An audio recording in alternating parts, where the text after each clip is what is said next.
Is your iPhone's Wi-Fi disconnecting again and again? Or is Bluetooth not working properly? In this video, I'll show you how to reset your network settings to fix these problems in just a few simple steps. First, keep one important thing in mind. Resetting your network settings will remove all your saved Wi-Fi networks and passwords.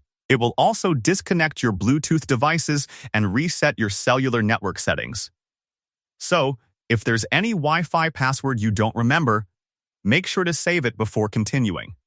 To check your saved Wi-Fi networks, open the Settings app and tap Wi-Fi. Next, tap Edit in the top right corner and unlock your iPhone using Face ID or your passcode. Here, you'll see your saved Wi-Fi networks. If you need a password, tap the eye icon next to the network, then tap the password field to reveal it. Write it down in your Notes app or on paper. Now, let's reset the network settings. Go back to the main settings page, then tap General. Scroll all the way down and select Transfer or Reset iPhone. Next, tap Reset. Then choose Reset Network Settings. Enter your iPhone passcode, then tap Reset Network Settings again to confirm. Your iPhone will restart automatically.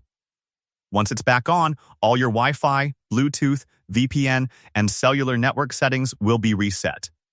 You'll need to reconnect to your Wi-Fi networks and pair your Bluetooth devices again. In many cases, this simple reset fixes Wi-Fi issues, Bluetooth connection problems, and even weak cellular signal. That's it. I hope this video helped you.